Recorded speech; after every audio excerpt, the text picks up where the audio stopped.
Oh, good evening. My name's Dick Cavett, and that answers my question. My guest this evening and yours is one of America's finest visitors, because he's one of Britain's finest actors. He hasn't alarmed him there for a moment. Guess who? Don't look yet. Correct. He hasn't. I think it was Mr. Clive Barnes, an ink-stained wretch, that is a critic, said that Tom hasn't managed to, my guest hasn't chosen to manage his career with any of the calculated showmanship that might have made him better known. Interesting to see what he makes of that. I agree. I'm sure you remember you may remember his award-winning performance in The Dresser. Marvelous film. Loneliness of the Long-Distance Runner always stands out in my mind. Then, of course, there are little items he did on the side, like Dr. Zhivago and others. To name his accomplishments would take up the show. Right now, if you're not in New York, but you're coming, you will find him at the Union Square Theater in an extraordinary one-man show called Moscow Stations, where Tom is just, my guest, the unnamed party, is bathing in phenomenal reviews. I want to mention one thing, too, before we begin, in this sort of Charles Grodin manner. Some years ago, Tom was replaced in a play, and they put me in instead. So I didn't realize who was going to be here today, and it's a rather sensitive subject. It may or may not come up. You're looking splendid, Tom. There's no reason why I should. Didn't I see you on the subway today asking me for coins with a styrofoam cup? The makeup girl, Barbara, very sweetly tidied me up a bit. Yes. Because I don't go down well when I go into shops or restaurants looking for a table. They don't want to give me one. You know, in England, my hair, so in England you say don't go down well, we say go over well. I wonder what the difference is. We go in opposite directions. Everything's different. When we were in preview with the show, I was being driven crazy having to change words. The basic word is, I play this man who drinks a lot, and of course in England he always says that he's pissed. Yeah. And of course in America, you don't say that. Pissed means annoyed, whereas in England we get pissed here, drunk. But it's, yeah, but you are not pissed, you are drunk. And if you live in I both say it countries. 100 times, and I have to keep changing it, and sometimes I forget. Also, I couldn't say fag end. Fag end? Yeah, I had to say cigarette, because somebody said you don't have fag ends in. It's a butt of a cigarette. Oh, a fag end. Yeah, a fag. We know the expression, he was at the fag end of his life. But it's funny, we don't say, look, there's a fag end on the floor. No, but that's what it comes from, the fag end. What else had to be changed for America? That's interesting. Well, someone said I should change blokes. I was in this room with 4 other blokes. Oh, everyone knows. Yeah, well, then I saw it in the Times the following day, so I thought I wouldn't change it. Whoever said that is a ninny. Who was it? I can't remember. There are phrases and things that don't go. The fanny, I was shocked to learn. Elizabeth Seal told me this, an actress who came to America. Some of our viewers remember. And what was that musical? And years ago, and she said, I heard a man refer to kicking a lady in the fanny, and I was horrified. The fanny, to us, means the posterior, the butt. The backside, we sometimes say. But she pictured the woman being kicked on the front side. Yes, that's right. Funny, but I'm sophisticated, and I've been in both countries, so it doesn't bother me. But in England, it would bother people. If you were married to an American woman, and she said, I get so pissed every time you get pissed. Yes, I would know what she was talking about. You would know what she meant in both cases. Yes. Well, that's about all the time we have with Tom, but thank you for coming to Fort Lee. You believed me for a second, didn't you? No, no, sorry. My heart leapt up, but then I realized you were just kidding. That's from Wordsworth, you know. No, it's from what? Wordsworth. Didn't he say, my heart leaps up when I behold a rainbow in the sky? I'm not well, he did. I'm telling you, he did. Sports figure? He wrote poems. You know, nobody reads enough Wordsworth. No, he was my favorite from school. At a certain age, you start to go back to poetry. Yeah. I said it's in one of mailer once. my piece. I said my little piece, my big piece is. A lot of it is very poetical in utterance. They say peace, we say play. Yeah, you can say, yeah. Yeah. Pièce, of course, and I'd it's say- from the French. Do you know, we La have a lot pièce. of, la pièce de théâtre. In some ways, American is purer English than English, because in a lot of English expressions, we use the French. We say autumn, which is a French word. Here you say fall, which is Old English, fall of leaf. Yeah, autumn almost sounds a little affected in America. Yeah, well, it's French, because, of course, Curious. we got conquered by the Normans and took a lot of expressions from the French. One doesn't think of America as being purer than England. No, Almost. And in fact, that's the only instance. I was going to say, can you think of any other examples? No, only fall. That accounted for my blank stare, I hope, there for a moment. I was going to say that, to me, what I heard about your play is the one thing I could hear that makes me want to see something. You don't want it to end. Some friends of mine from Time magazine went down. Now, one of them was not the Time critic. I don't know if the Time critic was. No, I don't know what anybody said about it. They said you are just taken in, pleasantly surrounded by this character, which is unrecognizable except visually from what you are now, but vocally in every other way, until you forget you're in a theater and you just don't want it to end. And I suppose there are people on the contrary who might think, gee, one guy talking for 2 hours, I want to see some girls dancing. Yeah, that's what I think before the show. Or halfway through. Which I think one guy talking for, well, an hour and a half, and it's me. Oh, hell. Not only one guy, it's you. Yes. That's even worse, I tell you. But people who say if you loved, what was Nicol Williamson did on Broadway, where he sat and ruminated with himself for 2 hours. Oh gosh, I can't. And I can't remember the name. it was a legal term, whatever the title was. But could you, in the next segment, reveal to me the accent that you do? I know it's hateful to be asked to do something in the middle of the day that you're going to do It's on the night. very easy. Because accents intrigue me. And I could tell you now, actually. I think we have a break coming is the only thing. It won't take long. And then I want to get to the scandal of my replacing you in a play. Certainly. And the really vile things you said about Laurence Olivier once. So we'll be back with that and pleasanter items right after this.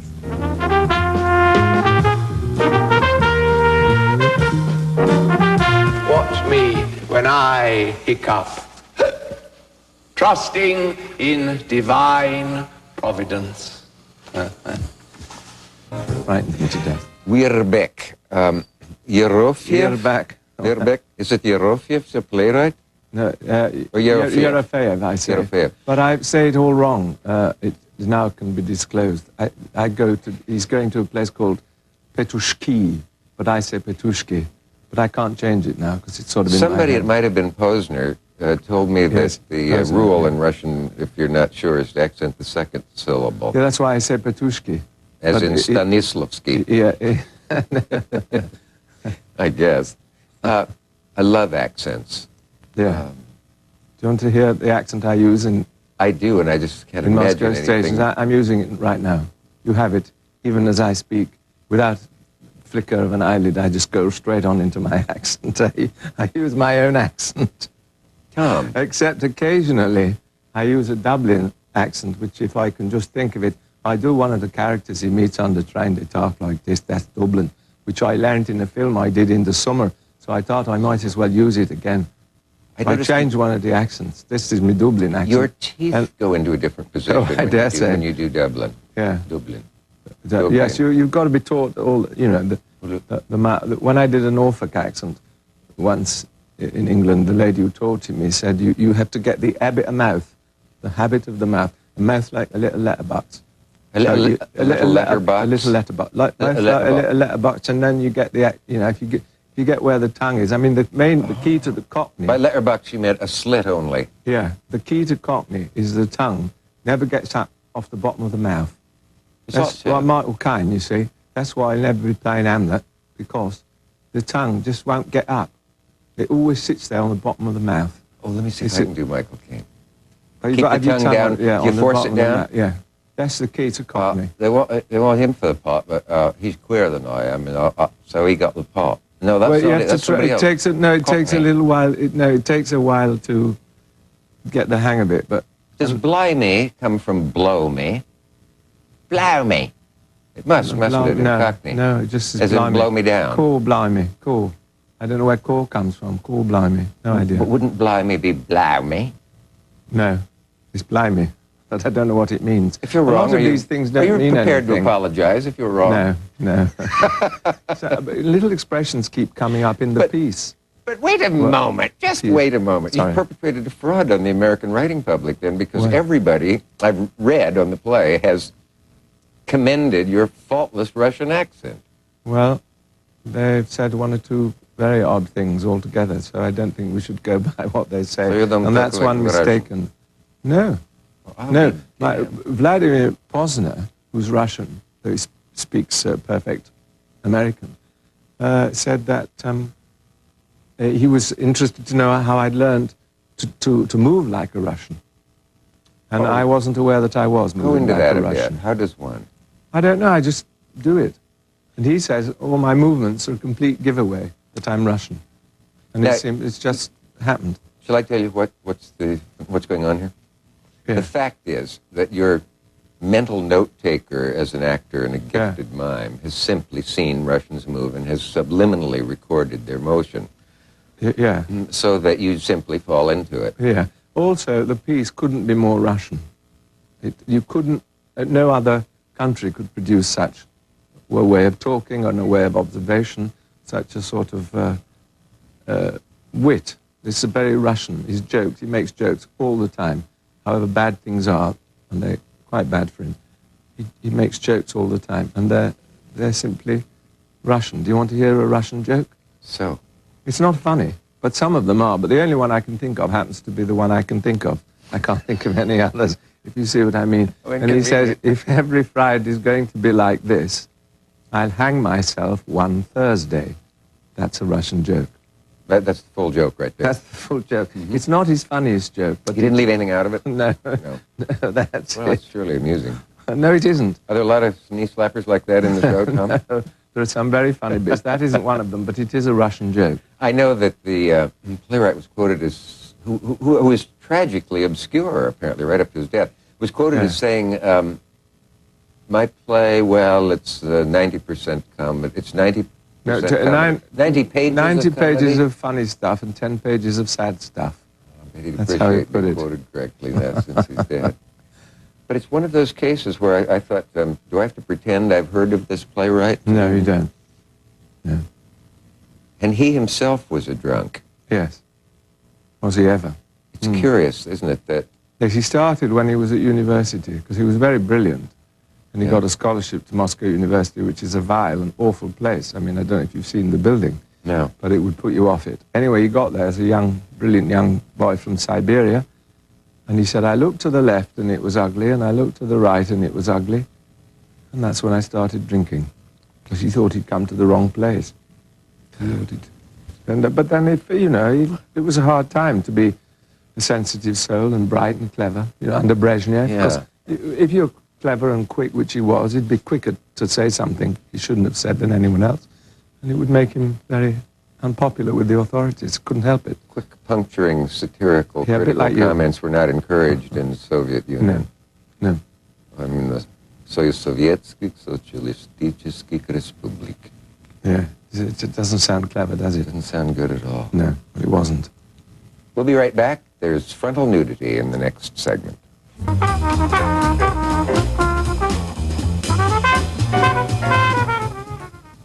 Talking with the splendid actor Tom Courtenay. I just seen yous in Dr. Zhivago the other night on the TV. It's hard to tell in a film now because you can be in one country and appear to be in another one. You can have no legs even though you really have them, as in Yeah. Forrest Gump. Yeah. I wonder how much time you actually spent in the Soviet Union on that film, or was it Poland or some No, other it was place? Spain. It was all Spain. All of Russia was Spain. All of Russia was Spain. I think they did a shot in Canada of a train going through a tunnel, and they took Omar to Finland. Sharif. Omar Sharif to Finland to have him walk through some snow. So we all went home to England for 3 weeks while Omar walked through a bit of snow, because they'd run out of snow in Spain. The iced house. Was it truly Yeah, an the ice house was, no, it was standing in the middle of a brown field with all its ice on it. There are And then acres- one day they got enough snow in the field to do all the exit and entrance shots from this house. I think it was called Barikino. So this huge epic, which cost all this money, for one day they were shooting it like they were shooting a cheap documentary. They had to get all these shots in one day because it was the only day there was going to be any snow in this field. I think one of the So most there you go. candid and touching quotes I've ever heard was the great David Lean, whom you, viewing, know, directed not only that, but Bridge on the River Kwai, Lawrence of Arabia, and Yeah. a few other little flicks, Yeah. said, I don't want to die, I just want to go on making movies. Oh, he was absolutely obsessed. And yet, decade would pass between films, and I wonder, what Yeah. did a man that obsessed do with his time? Maybe your character in your piece answers that, having time on your hands. Yeah, well, David, it would sometimes take a while to get the film set up, but it's all he ever thought of. Was His making next films, his project, next film. They said that the way 19th century Englishmen and Britishers of various kinds would go Arab and Yeah. fall in love with the desert and stay there, the Yeah. bizarre T.E. Lawrence, that Lean, they had a hard time getting him out of the desert after Lawrence. Yeah, I believe that. Yes, I think he probably thought it was cinematographic. I think that's what he loved about it. The look of it. Look, yeah, I would think. I promised the viewer to bring up the delicate subject of the fact that you were extracted from a play so that I could have the parts and years ago. Do you want to clear that up, or shall I? No, do you know what was very touching to me? Because I'd been doing the show for 6 months, and then you were coming in and you were learning it. And I just was so aware of how I'd felt when I was working on it and how nervous I felt. And I thought, there's no way you could be any less nervous than I was. And I just felt very, I wanted to try and help you. I just thought, in fact, you reminded me of how nervous I'd been and how nervous one is at the early stages. And there's nothing you can do about it. All you can do is try and survive it. It's like that day is coming and there's nothing you can do. It's horrible. And I think I tried to keep a mask of bravado, and then I realized that I'm going into a play following Tom Courtenay, and they're going to be lined up saying, who the hell does he think he is? A guy, wasn't he from some game show on television or something? And the character has every other line from curtain rise to curtain fall and has a total of 1/5 of a second off stage for a moment. No, And he goes around a corner to get something and brings it in, I think. No, I think there's a moment where you're out of I don't sight. think so. But also the characters come on and off, and you're on stage all the time. And sometimes I found in the second half, people would keep coming on, and I had been on the stage all throughout the act, and I think, hey, there's something the matter. They know something's happening in the outside world that I don't. Did you ever feel that? The town could have been bombed and no one could tell you because Yeah, you haven't had but time. they knew, but they couldn't tell me because I was on stage all the You know, time. I didn't realize till the last week I was in it that something felt familiar about the play, and it was a talk show. I stay and guests, Yeah. in the usual talk show format, guests come and go. It And was, in a sense, it was that. yeah, but it was tough. Tough Can you to do remember that. a play after you've done it very long? Yeah, it stays for a while. This Moscow Stations stays. Sometimes one word will go, but you look it up and then it's back. We should tell people that one of the things you don't go up to an actor and say is, how on earth do you learn all those lines? No, it doesn't, because he doesn't know how he does it. No. You have So no I couldn't memory tell you. devices. Yeah, there was one where I find a little rhyme sometimes. There's one where he said, don't let anything happen to him, not now, not ever. Then I used to stop. And then I realized in the next line, I said, they told me he had a fever. So once I ever linked triggers fever fever. to ever, I was on. Little rhymes are helpful, alliterations. Yes. Harry Lorraine, the memory man, helped Anne Bancroft learn a movie she could not learn because it was surrealistic and no line followed the other. Well, that would be terrible. And it's maddening. Yeah, if there's no logic to it, it's very difficult to learn.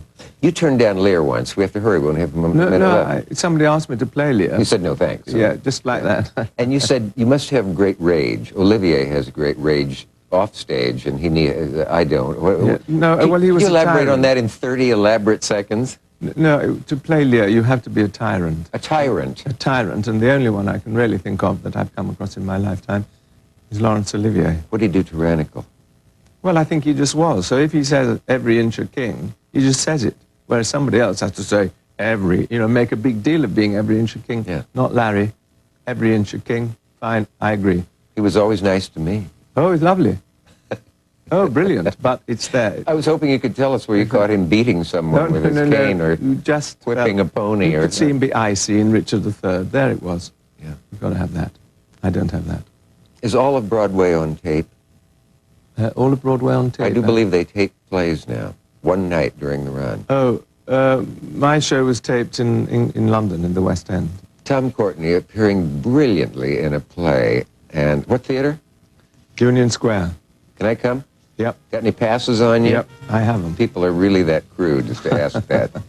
I will be happy to pay to see Tom Courtenay in anything, and particularly Moscow Stations. Stations. We're out of time. See you next time.